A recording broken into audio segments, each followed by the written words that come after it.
All right. Welcome, everybody. Hello. We're both, just so everybody knows, Cam and I are, like, quickly dying of heat exhaustion. Yeah, it's the hottest episode yet, and I don't mean because there's all kinds of sultry content.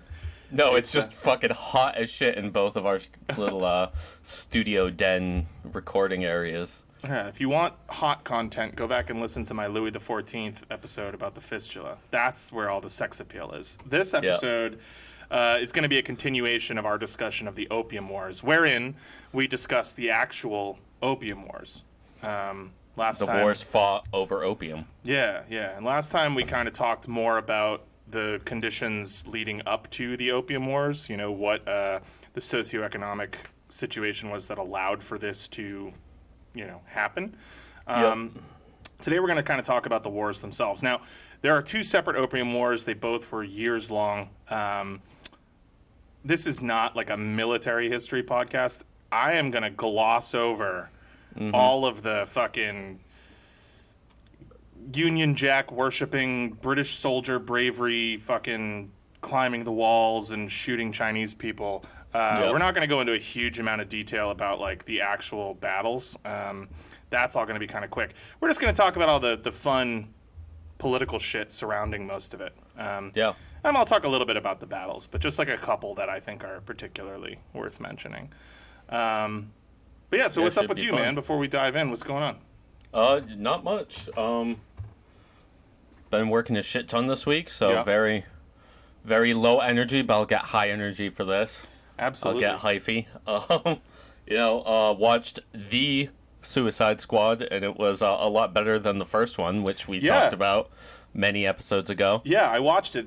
I liked it. It was fun. Yeah.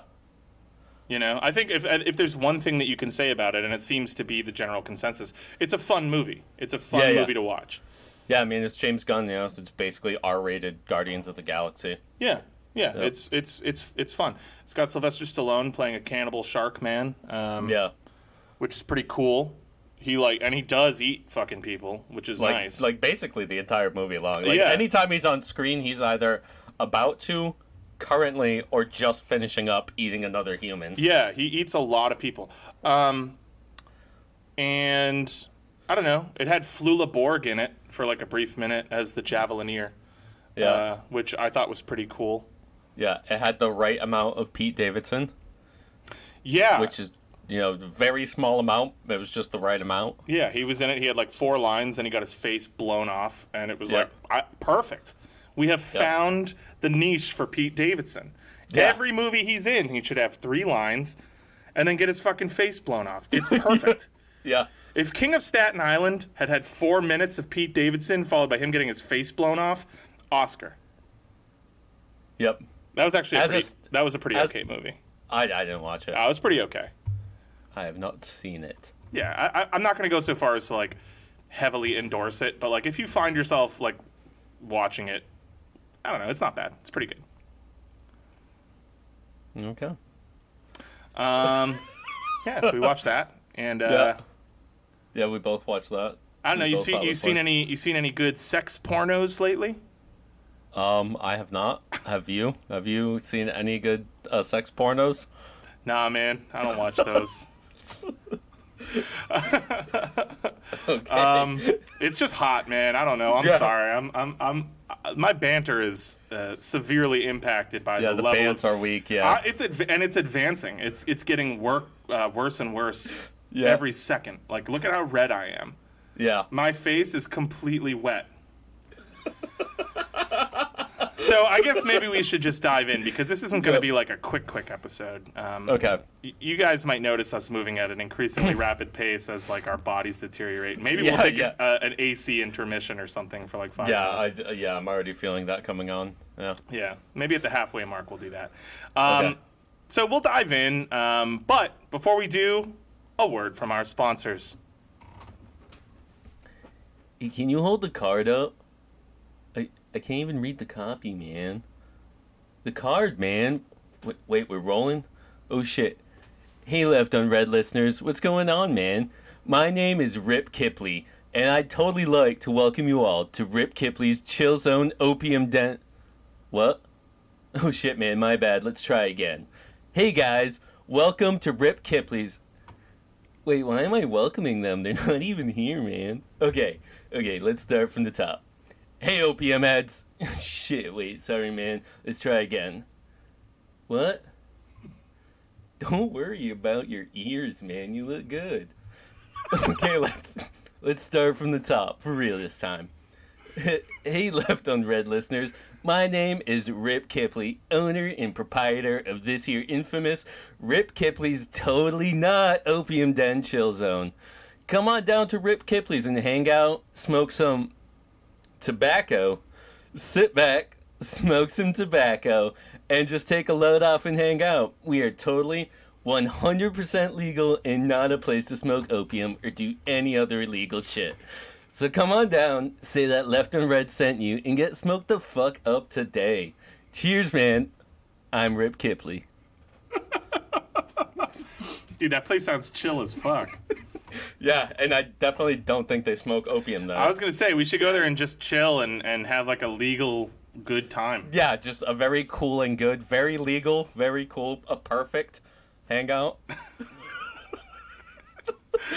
All right, Rip Kipley, man. I'm going to have to look into that after this episode, because I'm going to need to chill, because I'm melting. Yeah. Which, coincidentally, is maybe how you'll feel when you hang out and smoke the tobacco they have at Rip Kipley's. Yeah, get smoked the fuck up. I like Dude, that as it a is slogan. like already like 10 degrees hotter in my room. Yeah, it's bad.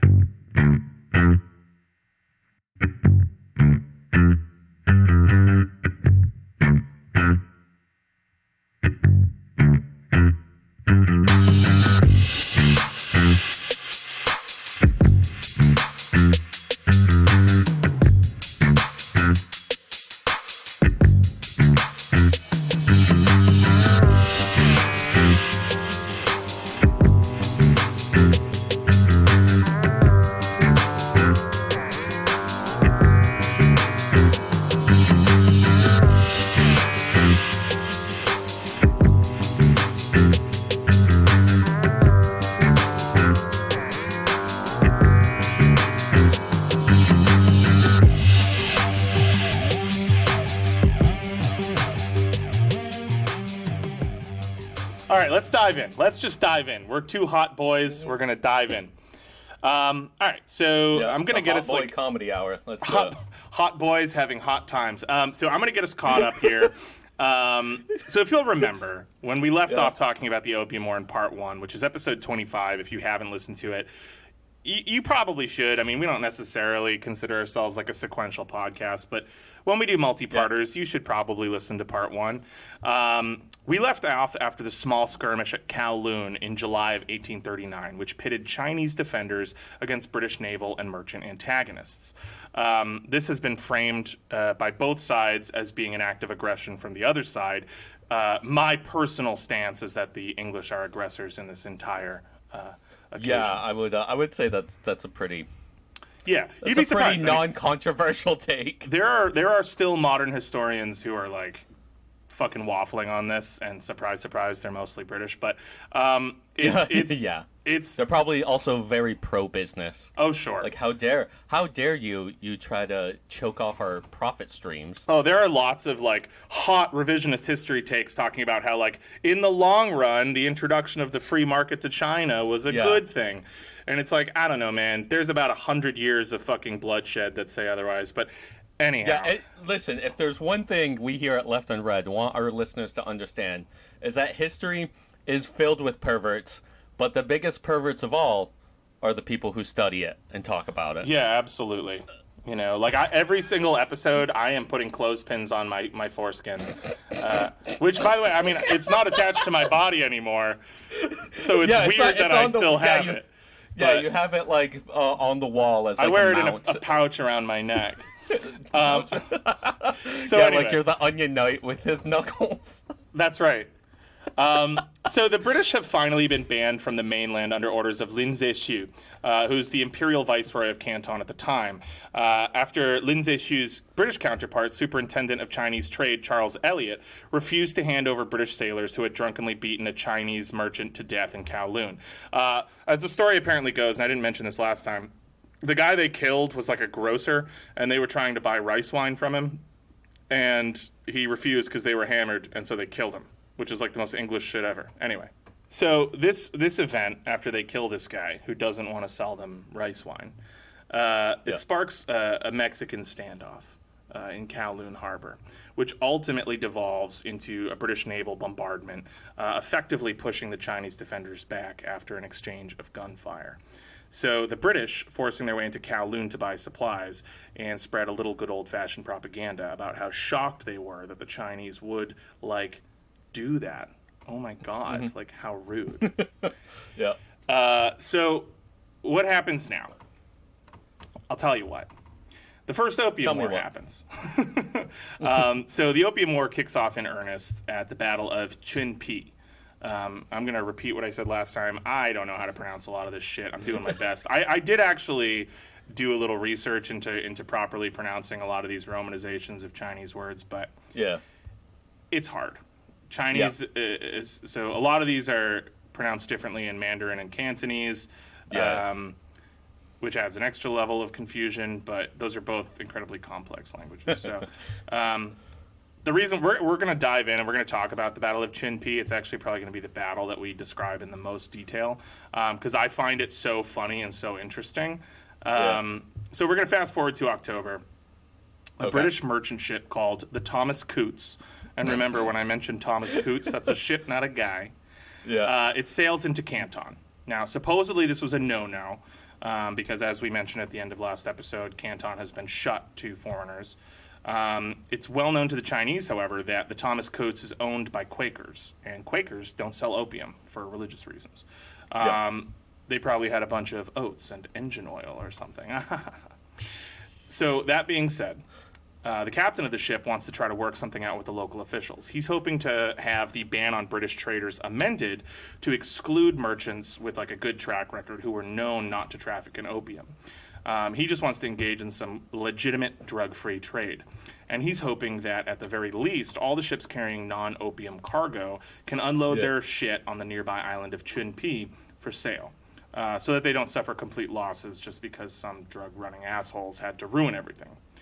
A bunch of drug-running assholes are about to ruin everything. Superintendent Elliot... Yeah, I know, right? So Superintendent Elliot, he sees this, and he thinks, hey... What the shit, dude? You're going to ruin everything. This is going to discourage British merchants from selling opium, and we just can't have that. No. So he orders a British naval blockade of the Pearl River to stop other British ships from trying to sail to Canton and make similar deals. This comes to a head on November 3rd when another ship, the Royal Saxon, which is like the most British name for a ship ever. Absolutely. Attempts to follow the Thomas Coutts upriver. And so the Royal Navy ships, the HMS Volage and the HMS Hyacinth, fire on their own countrymen in an attempt to send a message like, hey man, like, no scabs are going to break this strike. But it's like, the opposite, like, less cool drug dealer version of that. So in response, the local Qing Navy musters a fleet of war junks to defend the Royal Saxon from Elliot's bombardment. Yeah, you heard that right. The first battle of the Opium War revolves around the Chinese defending honest British merchants who didn't sell drugs from their drug-dealing bully countrymen, who didn't want these brown-nosers ruining their little racket. It doesn't sound too benevolent or honorable to me. What about you? No. Yeah. It sounds kind of scummy. Yeah, sounds like a whole bunch of bullshit. A whole bunch of bullshit. So anyway, the Volage and the Hyacinth, they fucking rock the Chinese. What were you going to say? I said puck you, miss. Oh, puck you, miss. Oh, can't you read? I said puck you with a P. Oi, fuck us. Man, dude, he's canceled. Oh, I mean...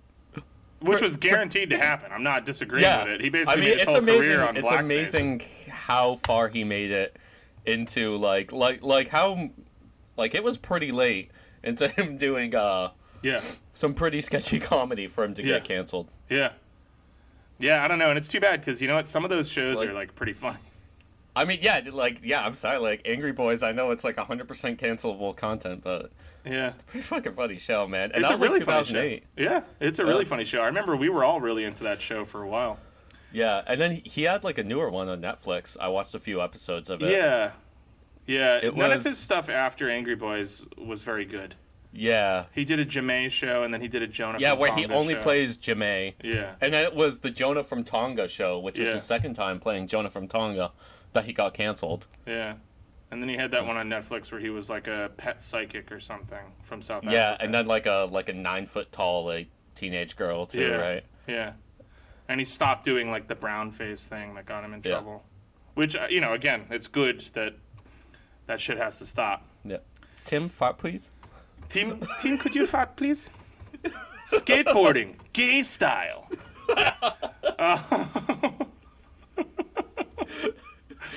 So anyway,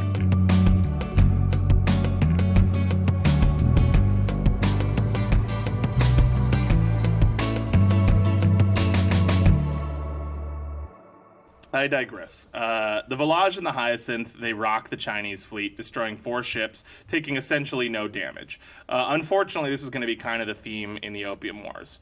Both fleets withdraw. The Chinese chief naval commander, Admiral Guan Tianpei, would officially report, essentially, that we successfully defended the honorable British merchants from the drug dealers, and we won a great victory for the Empire, without mentioning how bad things were looking before the mutual withdrawal. Unfortunately, this is also going to kind of be the theme here in the Opium Wars. So Elliot's report was similarly obtuse. He said something along the lines of, I was protecting British naval vessels from nefarious Chinese assault. But, like, we expect this kind of rat-faced shit from the British, you know? Yeah, for sure. However, the Chinese do have one tactic up their sleeves at this point that Elliot fears, and that's the use of fire ships or hellburner ships, which is a super old military tactic that's not confined to China, but potentially originated there, famously used. I don't know if we have any Dynasty Warriors fans there, but the Battle of Hebei, the Battle of Red Cliffs, where Sun Quan, one of the Suns, set a bunch of ships on fire. Anyway, basically what you do is you pack a ship filled with like gunpowder and incendiary materials, and then either let it drift on the wind, ideally, or have like a skeleton crew of guys who hopefully can jump out in time, steer it into an enemy ship formation, and then set it on fire and just like wreak total havoc over a bunch of ships.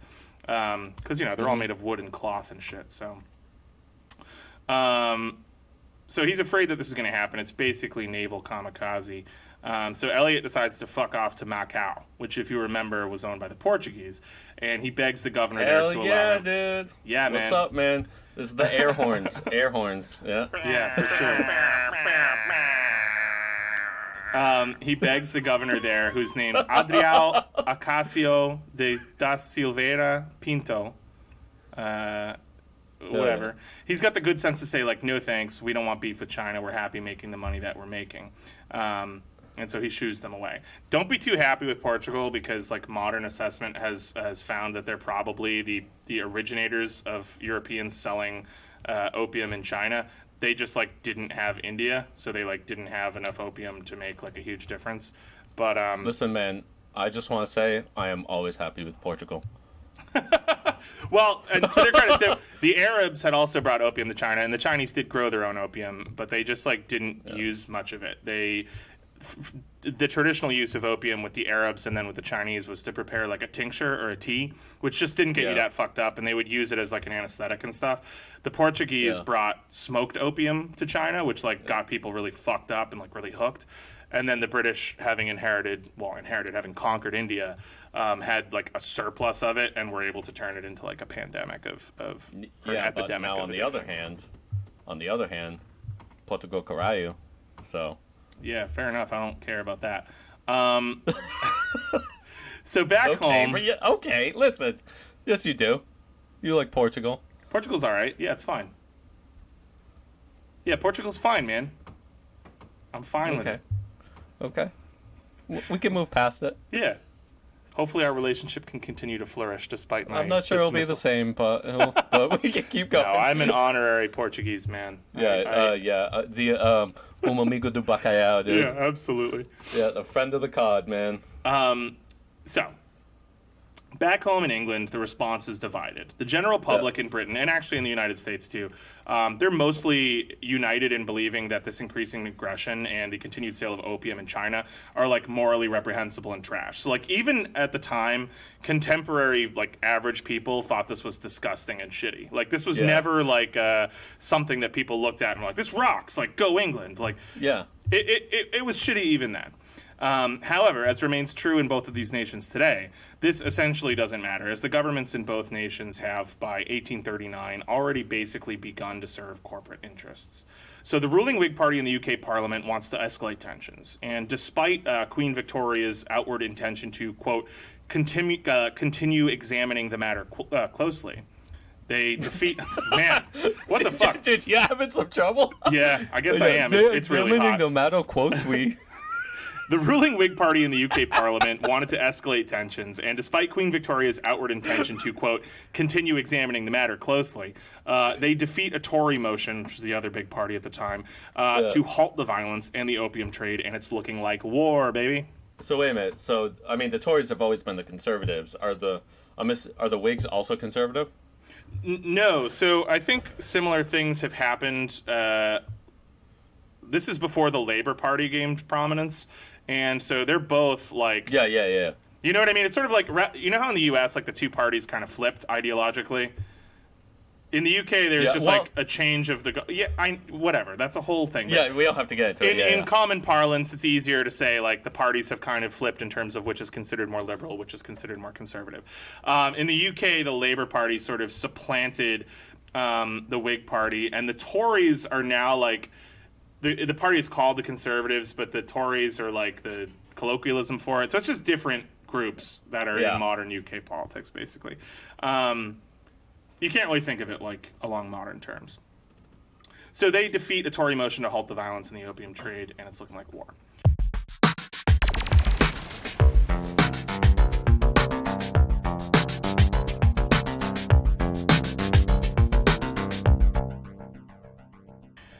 So the first Opium War breaks out, and I'm not going to dissect every battle, as I said. But the point is going to be to talk about like the backdrop and like what's going on and why all this stuff matters. So the primary Chinese commanders here are Guan Tianpei, who, as I mentioned, is the Grand Admiral of the Chinese Navy, and General Yang Fang, who commands the southern armies. This is all in southern coastal China. The emperor at this time was the Daoguang Emperor, who's the 6th Qing emperor to rule over China proper. Because remember, the Qing Dynasty started just being sort of like a northern insurrection against the Ming. But eventually they consolidated control, and by now they have, 6 emperors have ruled over all of China. Okay. Notably, Dao Guang is remembered for being stubbornly traditionalist, even in the face of foreign and domestic crises, and refusing to adapt his rule to the challenges facing the nation. So he ain't helping that. Historically, that sort of game plan works out great. Yeah, I mean, it does when things are fine, right? But in times of upheaval, it's like the absolute worst. Well, that's what I mean about being stubbornly traditionalist, even in the face of degrading material conditions. Yeah, exactly. It's just not good. It's almost always a recipe for the world entering the cool zone. Right. So on the British side, back home, the war effort is sort of directed and pushed by Foreign Secretary Henry, 3rd Viscount Palmerston, who's a member of Parliament and a war hawk, who basically led the push for war. Back in China, Elliot remains in charge of general British interests, with Commodore James Bremer leading the Royal Marines, and Major General, this is a funny name, I think it's Hugh Gough, but it's Hughgh, G-O-U-G-H. Yeah, Hugh Gough, I don't fucking know. Yeah. He receives general command of the land forces in China. So Britain's stated goals, or really Lord Palmerston's, because he sort of wrote the letter that contained all of these that he sent overseas, are as follows. We're going to demand Chinese respect. We're going to secure the legal rights for the superintendent to administer punishment to British nationals in China. Remember that whole situation in Kowloon where China wanted to punish the guys who murdered that dude, and he was like, no, I'm not, whatever. They want to make that the legal precedent. They want to seek recompense for destroyed British property, which is pretty cheeky. Gain more the most favored trading status with the Chinese, which we'll talk more about later. They want to request the right for foreigners to own property in China. They want to ensure that if any British national is caught carrying contraband, that even if the contraband is taken, the national will be let free. They want to ask that British merchants be allowed out of Canton and that the ports of Amoy, Shanghai, Ningpo, and Formosa, which is what they used to call northern Taiwan, be open to trade. And then lastly, and this is a big one, that an island or islands be acquired, i.e. conquered, offshore of China for use as either permanent trade hubs or to be ransomed back to the Chinese for similar gains. So basically this entire thing is let the British ransack your shit. Oh, yeah, absolutely. That is the total moral of the story with the Opium Wars. And it doesn't end here. Like, this is just what they want right now. Get ready. Like, literally, like, in every possible way that they can think of it, they're like, you see this shit, that's your shit, we want that to be our shit. Yeah, absolutely. Because we want your tea, and we are sick of having to pay for it. So we want it all. So they don't want an outright war. Because at this point, the Chinese and the British are both involved in other conflicts elsewhere, which we're not going to really talk about. And also, let's face it, war sounds so yucky. And so they want to keep the scale of the conflict to what they called a punitive expedition, which you should recognize that sort of concept because we still do that. That's sort of double talk. Yeah, exactly. Yeah. So they're going to harry the Chinese coast, raid and capture islands, and wear the Qing forces down until they're down to parley with the British. To accomplish this, in 1840, a series of expeditionary fleets, which are not full-scale war fleets, but smaller, more mobile fleets, they have ground troop carriers, gunships, whatever, they're launched for China. Okay. So we're going to get down to the actual fighting here. So the first order of business was an assault on the Chushon Archipelago, which is home to the port city of Dinghai. So the British stormed the islands.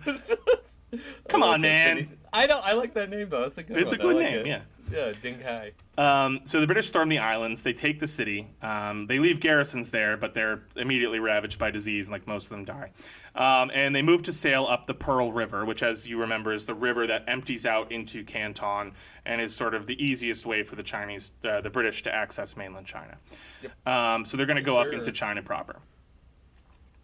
By May of 1841, after months of blockade, negotiation, back and forth skirmishing, the British had stormed and taken Canton and were moving further up the Pearl River towards Nanjing, where they met with a fully determined Chinese counteroffensive. The Chinese had been slow to mobilize. They basically believed that the British had been successfully repelled after Chunpi. They had no real concept of how powerful the British Navy actually was.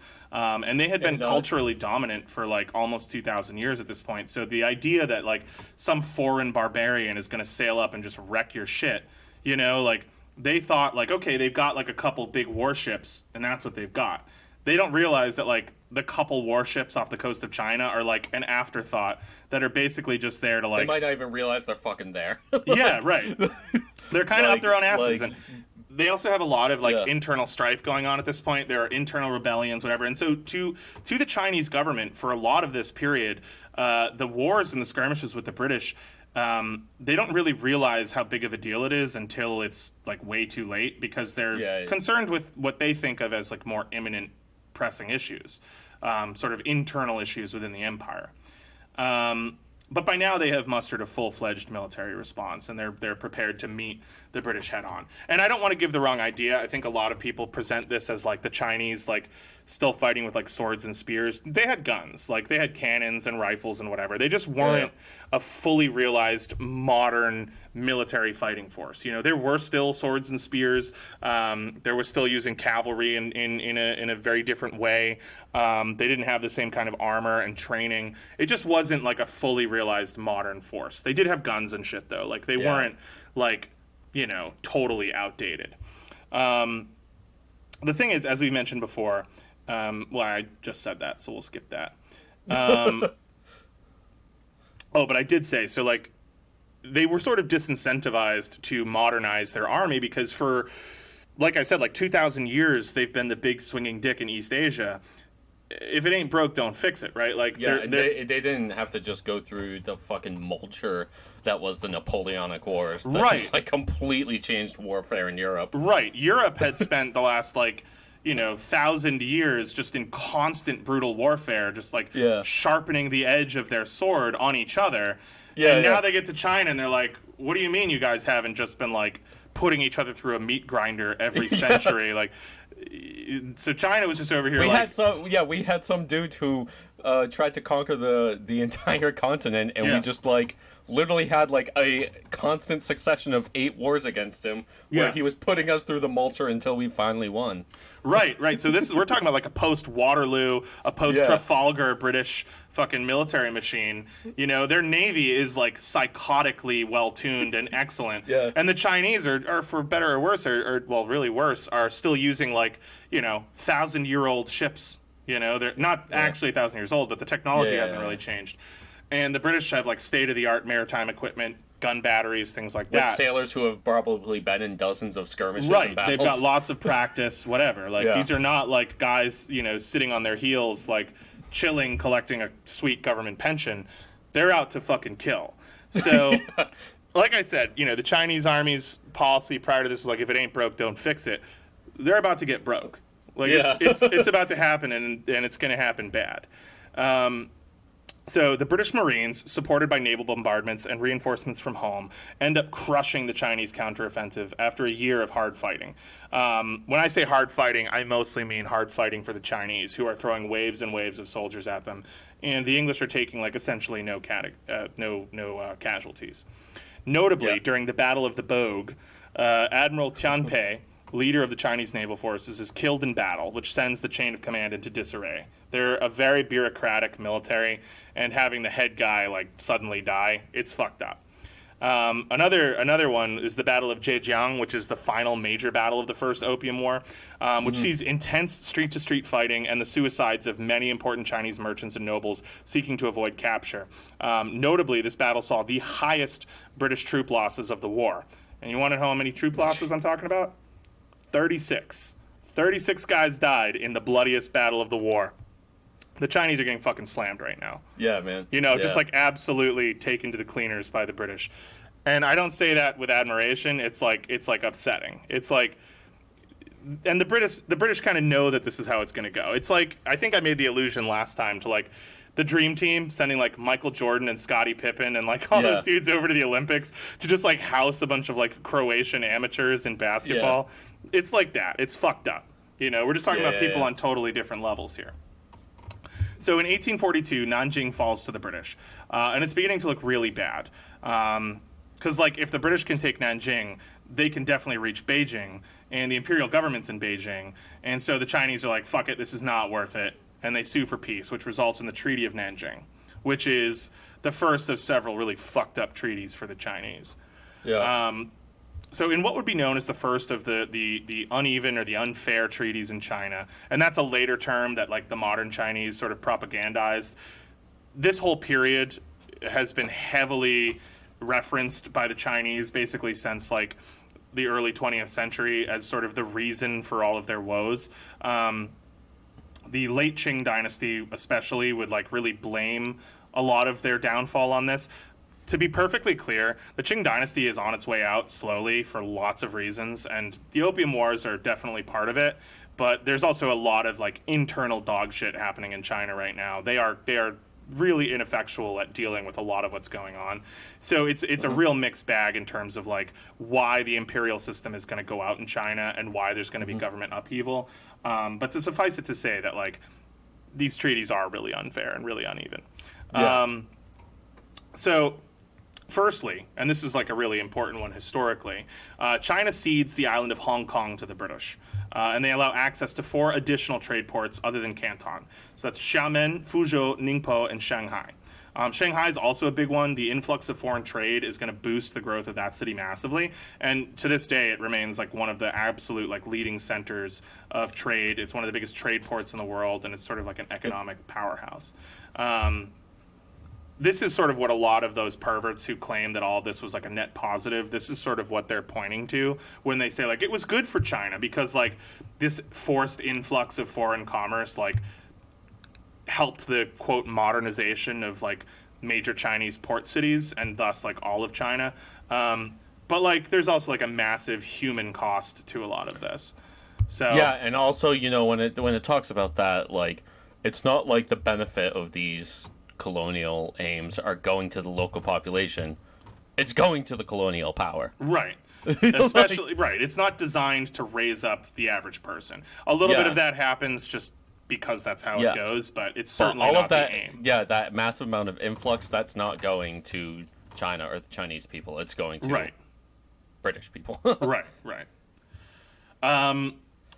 So also, and this is big, the Chinese agree to pay a lump sum of 21 million silver dollars, or taels, as they're called, TAELS, to the British to repay confiscated opium, to cancel out debts owed by Chinese merchants to the British, which, like, I don't know, it sounds kind of dubious to me, and for general war cost reparations. So that's going to take a big chunk out of that trade deficit.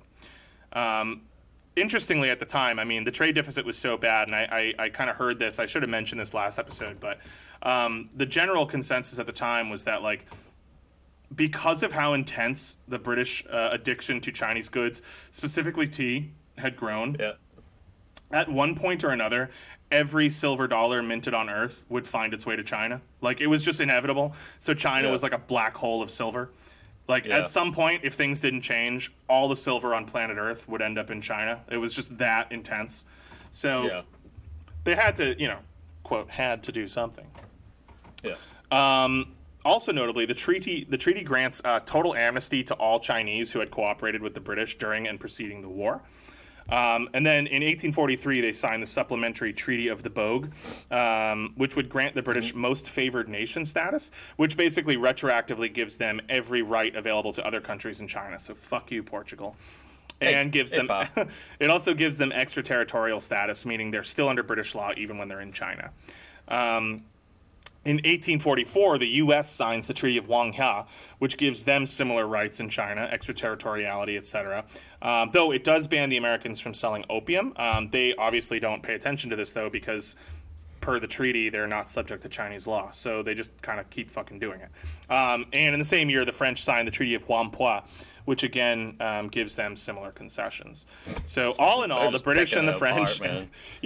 The British, the French, and the Americans, they make out like bandits, which they basically are. They're drug peddling bandits. Lots and lots and lots and lots of things happen around this time, as I've mentioned, that like I'm just not going to go into. We could do like an entire series on the Opium Wars, but we're going to just like move right along to the Second Opium War, which happens a few years later.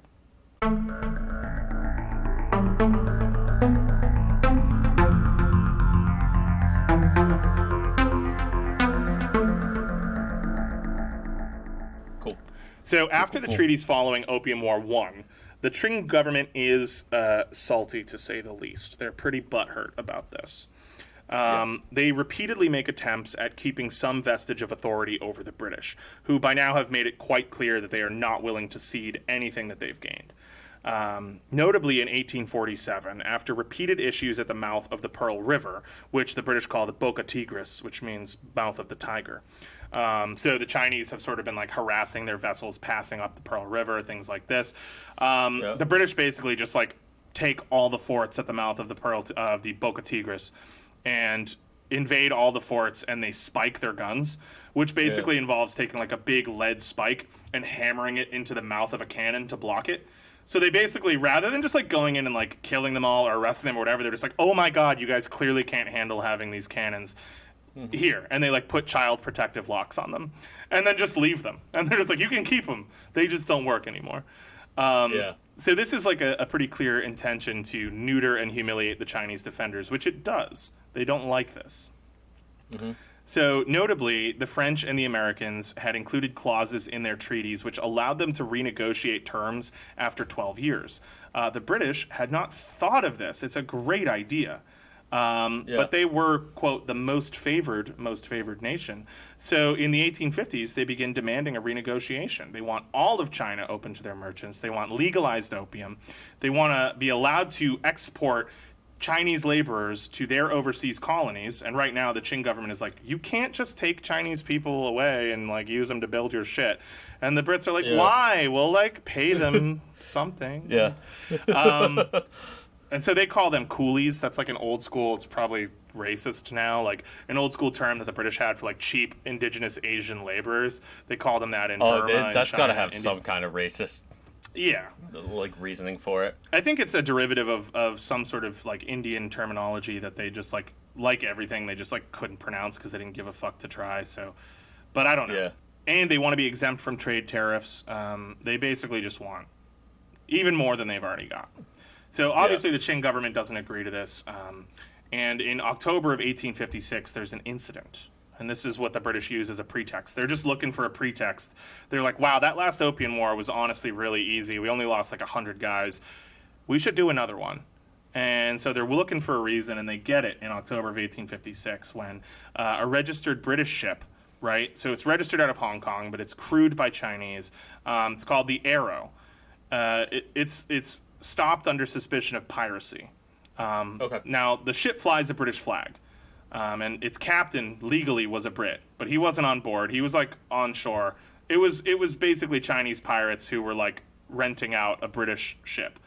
So the ship gets seized, and Chinese Marines board the ship, and they arrest 12 of the crew. And reportedly, during the seizure of the ship, they lower the Union Jack, which is an outrage. And the captain supposedly sees this from shore. And he petitions Harry Parkes, who's the British consul in Canton, who in turn petitions the local governor of the city of Linguang, who's a guy named Ye Ming-chen, to release the prisoners and to apologize for the insult to the flag. So Ye agrees to release 9 out of 12 guys, and he does not agree to apologize because he's like, this is fucking stupid. Like, these guys are pirates. Look. The 3 guys in charge we're keeping, we are not apologizing for lowering that stupid fucking flag. You can have 9 of your guys back. So the British are like, this will not stand. This aggression will not stand, man. And, they start bombarding the river forts. And then eventually they just assault the city. And the Americans are there. They support them. They take the city of Linguang. The Americans are like, do like some real American shit, and they start planting American flags all over the blown out city walls, and they plant one on top of they plant one on top of Ye Ming-chen's personal residence, which is like a pretty clear like fuck you. Ye Ming-chen is actually captured, and he gets fucking deported to Calcutta, which is like illegal. They took a Chinese national and just like sent him to India, and he ends up starving himself to death, like just because he doesn't want to live with the shame of being like a servant in some like foreign shitty land, according to him. So the British do withdraw, but the pot is now simmering. They're delayed from further military action by parliamentary talks on the incident, as well as the Indian Rebellion, which happens right at the same time. I remember in school learning about this and it being called the Sepoy Mutiny, but this implies that the rebellion was unjust and illegal. Like, calling it a mutiny sort of implies that it was like wrong for them to do this. So they don't really call it that anymore. But basically, sepoys was like an old term for Indian soldiers in the service of the British Army who were, understandably pretty upset and chafing under the rule of the East India Company. And so they launched a full-scale revolt in India, which was very large and very well coordinated, but was ultimately crushed by the British. But it provides a distraction from the Opium Wars. So all these troops that are in Asia are diverted to quell the rebellion. Concurrently, in 1856, there's a French missionary who gets killed in China. His name is Auguste Chapdelaine. And he was in the province of Guangxi, which at this time, remember, was still closed to foreigners. There were just these 5 ports now after the last war that are open. So he's preaching the gospel there. And religious freedom does not exist in China. I hesitate to say it like that because it makes it sound like people are being repressed. But like This law is basically used to prevent like Europeans from exerting foreign influence over the people of China, which is really like, let's be honest, what's going on when they're trying to convert people to Christianity. So that's banned. Yeah. So he gets taken and he gets killed. And so the French are really upset, and they call Britain and they're like, listen, man, if you're trying to fuck up China, we're in this time. And so they've got France on their side now. And then Russia and the U.S. both reach out and they're like, listen, man, we'll help you. And England is like, do you want an alliance? And they're both like, nah, but like, we'll help you. And so there's 4 countries now involved. The U.S., as I mentioned, they don't agree to, they basically fight their own Opium War. It's just sort of concurrent to the British Opium War. It's a lot smaller in scale. It ends sooner. They sign peace treaties that are separate. But for a while, they're just sort of also fighting the Chinese, and where it helps them, they'll like dip in and help the British and the French. And the same is sort of true of Russia. Like, neither of them agrees to like anything formal, but they're both trying to get their own shit, and like occasionally they all act in concert with one another against the Chinese. In 1857 is about to pop off.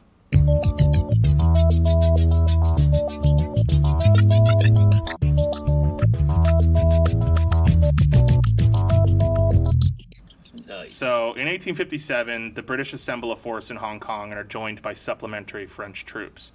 And they decide, hey, let's take Canton again. We did that once, let's do it again. That shit was cool as fuck. Yeah, it was dope when we did that last time. Let's go, boys. Let's go do it. So it's a city of 1 million inhabitants, and it gets taken by a force of less than 6,000 men, which is fucking bonkers. 15 British troops are killed, British and French troops are killed, and only 113 are wounded. So this again showcases just how stagnant and outdated the Chinese military apparatus was, and how advanced the Western forces had become, even over the course of the last decade.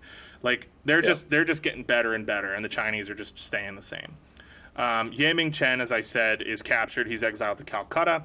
In 1858, May of 1858, the coalition forces begin attacking the Taku forts, which are a series of forts guarding and blocking off the Hai River, which is the river that most quickly allows access to Beijing. So they take the forts, but then China sues for peace because if they take the Taku forts, they can reach Beijing. So they call off the assault, they give the forts back, and they draft the Treaty of Tianjin, which the Chinese see and are like, we're not fucking signing this. But they draft it. All the other countries, Britain, France, Russia, the U.S., sign it, and it gives them rights to 10 more ports being opened. Foreigners now have the right to travel inland and along the Yangtze River. And the Yangtze River is one of the main rivers in China, which, if they have access to the Yangtze, they've basically got access to the whole country. And they also squeeze like 6 million more silver dollars for the British and 4 million more for the French, just for their trouble. Yeah. But it's not over. Back in Britain, the general public and the Whigs were in an uproar over the obvious injustice, as we've mentioned. But you remember Lord Palmerston, who's that fucking Viscount piece of shit who like set this whole thing in motion? Yeah. So the Whigs, they attempt to institute an inquiry into the legality of the conflict, because at this point, even the other Whigs are like, this is fucked up. Yeah. But Lord Palmerston, is really pissed about this, so he forces, and I'm not super good on parliamentary practice, so I'm not going to go into it, but I will say through maneuvering and whatever devious bullshit, he forces a dissolution of Parliament, which leads to a general election in 1857, and that effectively disrupts any parliamentary inquest into the war. So the war is just going to keep going, and by the time Parliament can get their shit together, it's too late. Yeah, man, parliamentary politics are crazy. Yeah. You can just constantly it's weird to me that there's systems where you don't know when the general elections are going to be. Yeah. You can just be like, everybody's like, you know what? Fuck this. We're voting. We're voting. I want an election. That's like how Netanyahu was staying in power in Israel. It just kept fucking calling general elections. They had I think more than one. They were averaging more than one a fucking year. Yeah, it's insane. It doesn't make sense to me either. It's definitely interesting, and I'd like to learn a little more about it. Yeah, I mean, it also feels like it's more democratic than what we have. Sure, because if you're upset, you can just have a motion of no confidence, and it's there it is. It's way easier than an impeachment trial or anything. And they just say, this isn't working, we're going to try something different. And they just do it. And so it's there's something inherently kind of interesting about that. Now, I'm sure that we're kind of plowing through our description. There's probably some more subtlety to it than that. Yeah, as basically our second and third most listened to countries, right? And I guess fourth most are all parliamentary. Yeah, they're all probably just sitting there like these fucking idiots. I have no idea what they're talking about. So in that case, fuck you. We know everything that we're talking about. Yeah, man, we're experts on all of this, and I totally don't just like quickly research all my stuff online in the week preceding an episode. So meanwhile, the Chinese have been beefing up defenses at the Taku forts because they realize that this is like the main artery to allow access to the imperial government. And they call down a Mongol general named Senge Rinchen, who is in the service of the Qing government. Remember how, like, the Manchus, who make up the ruling caste of China at this point, are sort of a northern Tungusic people who have sort of cultural ties to the Mongols and the Jurchens and whatever. So this guy is ethnically Mongol, but he serves the Qing dynasty. And he comes down and brings additional artillery. He's sort of a warlord. He brings additional artillery, and he brings 4,000 highly trained Mongol cavalry, which, if you know anything about history, the Mongols are, like, arguably the greatest horsemen on planet Earth, and were famed for their well-trained, disciplined cavalry soldiers.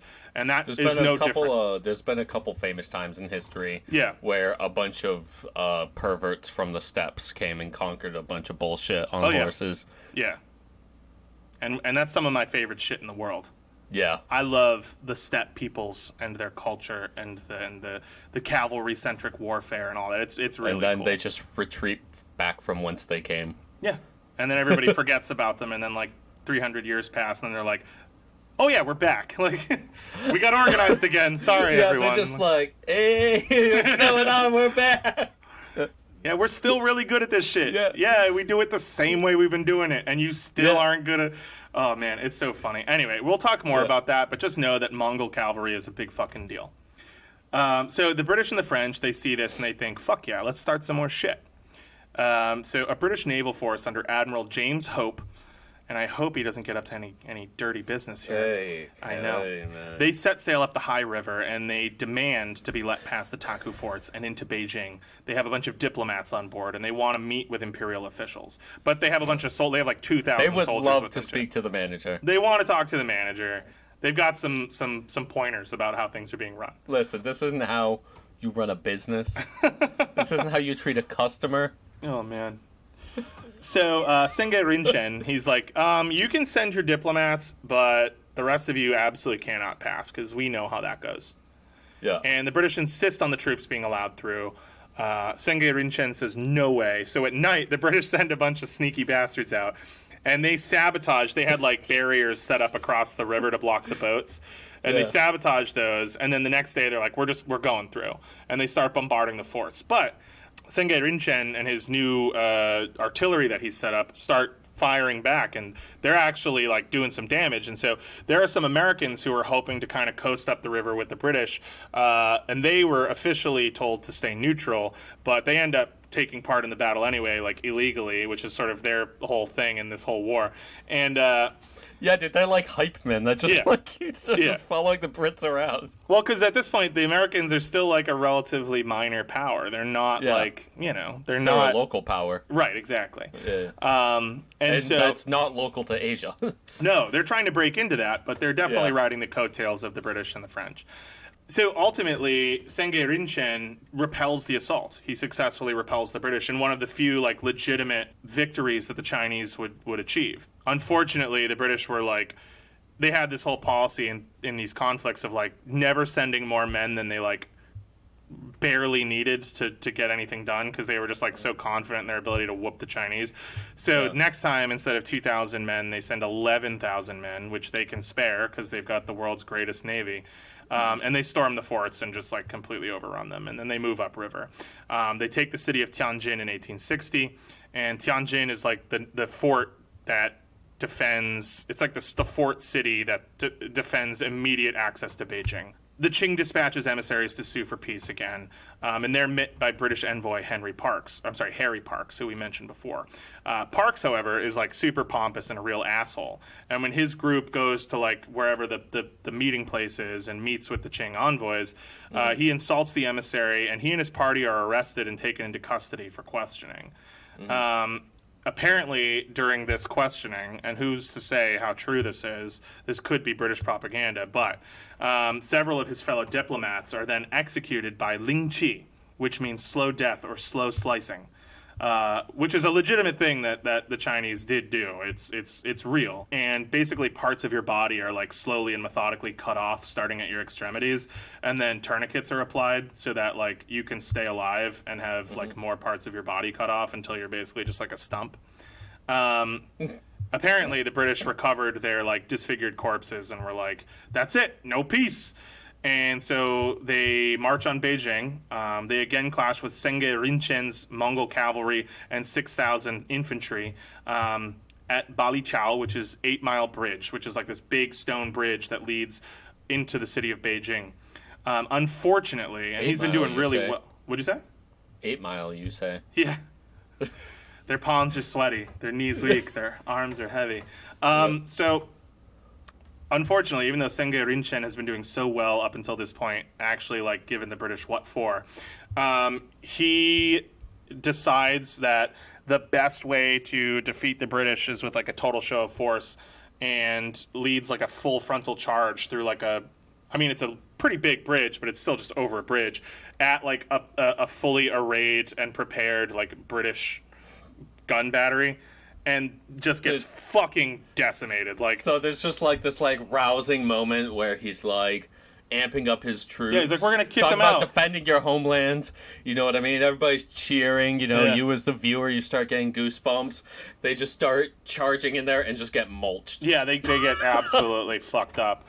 And so the British stormed Beijing. The Xianfeng emperor had fled the city. And he left his brother, what is his brother's name? I don't know. You're supposed to tell me this. I know. I didn't write it either place. I want to say his name was Bo. Whatever, so it's the emperor's brother. I don't know why I didn't write his name, Bo. but We'll go with Bo. I think it's Bo. Okay. So the emperor's brother is left behind to like deal with the British. And they immediately enter the city and they begin ransacking the imperial summer palaces. So as you've probably heard, if you know anything about Beijing, there's the city of Beijing, and then at the center there's the imperial city, the Forbidden City, which is for members of the imperial family only. Now you can get in, right, because the CCP doesn't fucking believe in that shit. But at this point, like, not only had no Westerner never set foot in the Forbidden City, but like normal Chinese people couldn't set foot in the Forbidden City. It was like sort of sacrosanct, you know, like no one got in or out except for the imperial family. And so the British start talking like, we should fucking burn the imperial city down. Like just to show these like little fucks like who they're dealing with. Let's burn down their most sacred institution. Yeah. But eventually they decide like not to do that because it might make it harder to make deals with them after. So they just settle on burning down the emperor's summer homes and like stealing all the priceless artifacts within, a lot of which are still held in British museums. So basically now the emperor's brother's like, okay. Were you thinking of Gong? Yeah. That's one of his brothers. Is it Gong? It must be Gong. Yeah, Prince Gong. Prince Gong, yeah. Did you just look it up? Yeah, I was looking it up. It was I finally had to search his brother. I couldn't find it otherwise. Yeah. But it says he was a brother of the Xianfeng Emperor. Prince Gong was assigned to make peace with the British and French forces. Prince Gong. Who had occupied Beijing. Okay. So it's Prince Gong, and he's he is Bo in our hearts. Yeah, he's our Bo. So very nice. On October 16th, 1860, Prince Gong ratifies the Treaty of Tianjin finally, which, you know, they wrote 2 years ago in the China, also known as Bo. He affirms its legality, and they add several more provisions. They're like, you know, if you had just signed this 2 years ago, we wouldn't have had to do this, but for our troubles, we're going to add some more shit. So now, this is called the Convention of Peking, which is what the British called Beijing. Evangelism is now allowed in China. Opium is now fully legal. They can take Chinese people overseas whenever they want. A further $8 million indemnity in silver taels are paid. And Kowloon is also ceded to the British and considered part of Hong Kong. It's like a mainland village that's right across the little strait that separates the island of Hong Kong from the mainland. So now they have like a foothold in the mainland, and they control that whole little harbor and strait and area there. The Chinese were culturally humiliated. This absolutely marks the beginning of the end in a lot of ways for the Qing government. As I said before, there's a lot of other stuff going on that are leading the Qing government down a road towards sort of ruin. But I think what's important about this is that what this really showed, not only the world but also the people in China, is that this ruling dynasty lacked the ability to protect its people. Or to protect its own interests, right? So if you've got a government, think about this, you're a citizen of a government, and other countries can just come in and do whatever the fuck they want to you with no reprisal. They can just take you away as an indentured servant. They can just do whatever the fuck they want. And they can sell drugs to you, and your government who claims to have, there's a very important concept in Chinese history called the mandate of heaven. And it's this idea that the ruling dynasty of China possesses the mandate of heaven. The heavens smile upon them and imbue them with the divine right to rule. And when you start to exhibit that you are losing hold on power, it's said that you have lost the mandate of heaven. Heaven no longer has you as the chosen rulers of the people. Yeah. And so there are starting to be whispers, not only because of the Opium War, but this certainly leads to it, that the Qing dynasty has lost the mandate of heaven. They are no longer the divinely mandated rulers of the people of China. And so there start to be more and more rebellions and local warlords and things like that. And that's going to lead to a lot of really insane shit in the 20th century. Chinese history in the 20th century is some of the most insane, nonstop, brutal shit of all time. But the echoes of this period are going to be felt right up through present day. So as I've mentioned, not just the Qing government, but successive governments up through like the CCP, the current ruling party of China, really look back on this period as a kind of a defining moment when, Western powers abused their military strength and like really dispossessed China, and it's never really been forgotten. Chinese intellectuals still point to this as like one of the great historical injustices done to them. Which I gotta say, it totally was. Fucked up, dude. It totally was. And there are still historians who make arguments about it, but it's like pretty clear that like all of their internal strife and troubles aside, was it really our place to speed? Well, I say our, but I just mean fucking white people from Europe, right? Was it really the place of Europeans and Americans to speed that process along? I say no. And I mean, so like this starts what is now known as the Century of Humiliation. In China, which is basically just like a succession of China getting fucked over by foreign powers and also like witnessing a massive internal decline in their social and political structure. It sort of culminates, the Century of Humiliation sort of culminates in the 40s when Japan, I guess in the 30s, when Japan invades China and commits like a whole bunch of other atrocities there, and that's a whole other story. Yeah. So it's like the 1830s through the 1940s. And that's sort of viewed as like the final straw that leads to, the creation of the modern state of China in response to a century of being, counted out and treated like dogs by the world. In the West, contemporaneously and up through present day, the Opium Wars met with general disgust from the public, as well as through lots of elements in British politics. And one of my favorite quotes is from then future Prime Minister William Ewart Gladstone, who, after the first Opium War, called it a war that was more unjust in its origin and more calculated in its progress to cover this country with permanent disgrace, referring to the way that it made Britain look, right? Like it sort of immediately pierced any veil of Britain as being like an enlightened and honorable society, and was just like, nah, man, at the end of the day, we're just fucking pirates who saw some shit and knew we could take it, and so we took it. And is that the country you guys want to live in? And you know what? up through present day, unfortunately, that yes, yeah, that has only the answer to that has become a resounding yes, and it's got way more public support now than it ever did then. I mean, the amount of people who are just like red in the face to go to war with Iraq and whatever else, it's for money, just for money, Yeah. It's kind of bananas. So there's also, and I wanted to mention before the end, there's technically, I guess, a third Opium War that takes place in, I think, the 1930s, and it's between Chiang Kai-shek's dispossessed Republic of China and where does he go? Like North Vietnam, or no, Laos. Yeah. Laos, and he like fights the Laotian government. And this is like before he ends up in Taiwan, but it's not like I don't know much about it. Before the communists kick his ass across the he gets the sea. He gets housed by the communists. And really, because because they initially had sided together, Chiang Kai-shek and his nationalists, and then he like betrayed them. Yeah, and they were like, okay, well, fuck off. That probably would have. That was inevitable. I mean, yeah. I took a whole like 400 level course on that in college. And it's that whole period is fucking insane. The rise of the Chinese Communist Party is some of the most interesting history on planet Earth. It's like really, really, really wild. Yeah. I'm hoping to do some stuff on that later because hey, President Xi is the first ever like kid of an original Chinese Communist Party official. Like there's always been like sort of like almost this like reaction against nepotism that's made them like very dispossessed, the children of like the original officials, and Xi Jinping like rose above all of that to like become probably their most prominent head since Deng. To be the hungriest bear in the 100-acre wood. I get that reference. Yeah. Oh, bother. Yeah.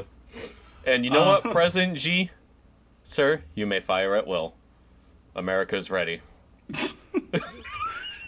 Give us everything you got. Yeah, we are ready.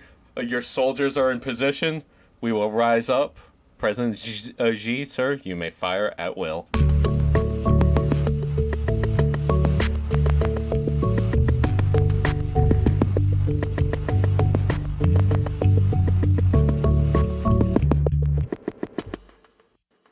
Are you saying you want China to take over the United States? It's like a joke. Oh, okay. But I mean, also, yeah, fuck it, why not, man? It's gotta be better than this. I don't know, man. I don't know if it's better. I can't imagine it would be better. Like, I feel like they're like going through their own version of disillusionment with, party ideology and things like that. They're further and further from the light, I would say. I'm not saying I mean, that, they have been since Deng Xiaoping. Right, and I don't take, like, the adversarial approach. I'm not saying this as somebody who's like, China's the biggest threat to whatever. Like, I just mean, like, in terms of what the Chinese Communist Party set out to create and, like, what they've got now. Like, it's pretty out of whack. Yeah, I mean, they immediately liberalized after Mao Zedong died, and then Deng came in, and the rightists got control. Right. But yeah, and it's just been nothing but fucking hoo-ha and ding-dong ever since. It's been fucking poop over there. It's just poop. And we're poop over here. It's just two big piles of poop. It's just too big poop. Two big piles of big old poop. Hey, man. Well, there's something to be said. It's the Soviet Union. Instead of liberalizing, the leaders just got all mopped up and then decided to sell out. Yeah, dude, they got all of gangster. the people. Yeah. I mean, dude, they held a referendum, like, as it was starting to collapse.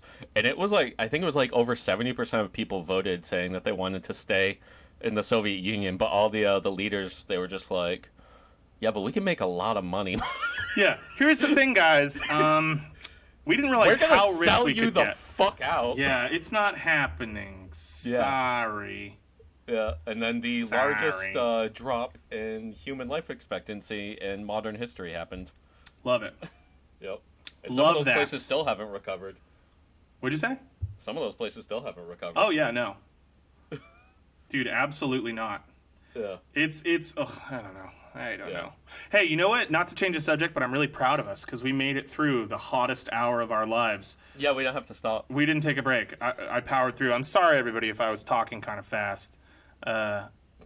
I don't know. It is what it is. It's 1,000 degrees in here. Guess what? You can change the speed on your podcast app. Yeah, but it doesn't say. Yeah, you guys can. I'm not gonna, because it's gonna sound fucking stupid. Yeah, you guys can listen at 0.75. Unfortunately, this will not be enough. I was born in a test tube. And unfortunately, the Opium War. Nice, yeah, dude. I was holding that back this whole time.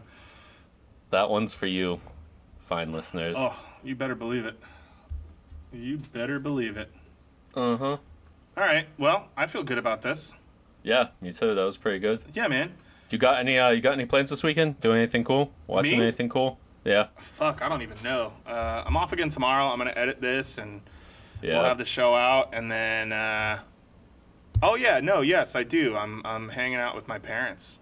Oh, nice. Yeah, I'm excited to see them. I don't see them that Tell them I much. say what's up. I will.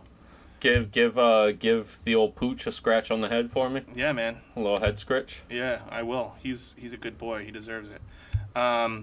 Yeah, so that's pretty much it. And then I think Kristen might come up and join us when she's out of work. And I don't know. That's pretty much it. You know what I've been watching is Critical Role. Okay. Do you know about Critical Role? No. So it's been on for a while. It's like a web series where a bunch of nerds who are also voice actors like get together and play an ongoing campaign of D&D. Okay. Yeah. And I started watching it when I got all my D&D books, just to kind of give me like an idea of how these games are run and like kind of get an idea of like the practical applications of the rules and stuff. And they play with a lot of house rules and stuff, but it's cool, and it's really helped me. Each episode's like 2 hours long. Yeah. So it's not like I sit there and watch it like back to back, but I recommend it. They do some pretty cool shit, and they've got all the campaigns up on YouTube. And then I think starting like halfway through the second campaign, they started releasing it as a podcast too, so you can listen to it. Oh, cool. But I'm not there yet. But it's cool, and it just is giving me like a lot of ideas about like how to kind of run the game that I'm trying to get together. Mm-hmm. And yeah, so that's fun. What about you, man? What do you got going on? I don't know. Not really sure what's going on this weekend. Although I'm definitely doing some DSA stuff on Saturday. But I have been watching, as you know, a shit ton of Deep Space Nine. Mm-hmm. And I finally got to season 4, and I knew that Worf, Worf from The Next Generation. Yeah. He's in DS9 starting with season 4. Mm-hmm. And still, when he came in that first episode, I was like, fuck yeah, dude. My boy. Hell yeah, man. Yeah. You are without honor. Dude, Worf rocks. I know, dude. He's such a good character. So I'm still, on like season, I think end of season 2 of TNG, because I just like don't watch a lot of TV, but he's so awesome. I love him. He's an awesome character. I love him. But yeah, dude, Deep Space Nine's amazing. Oh my god. It's so fucking good. Oh man. Maybe I'll watch some Star Trek tonight. Yeah, I'm gonna put in the least amount of effort I've put in yet to making the cover image. Because, I'm fucking exhausted after an insane week that I've worked a shit ton of overtime. It is now 9:15, and I am going to spend about 20 or 30 minutes on this. Yeah. I'm probably just going to use the same image and just flip it and add some different things. And then I'm going to veg the fuck out. Yeah, man. By all means. Yeah, just change some of the background shit.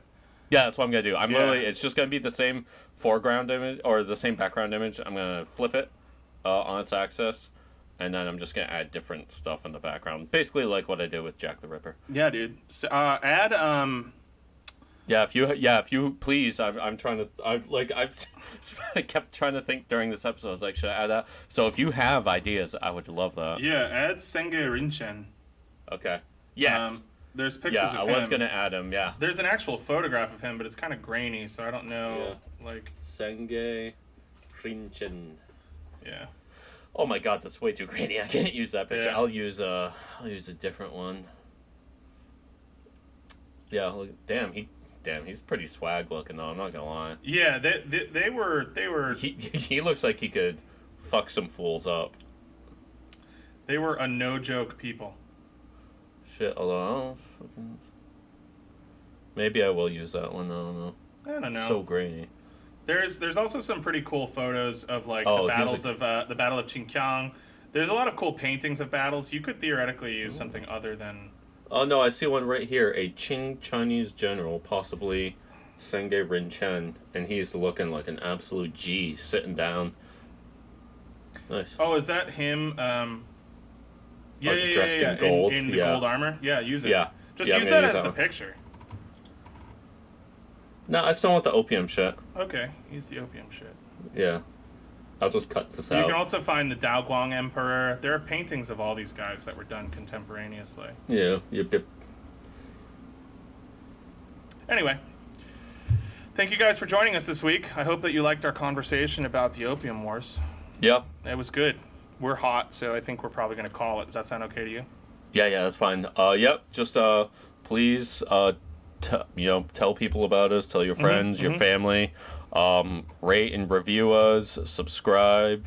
If you want to email us, send us hate mail, send us love mail, tell us things that we should do episodes on, that is. That's leftunreadpod@gmail.com. You can follow us on Twitter.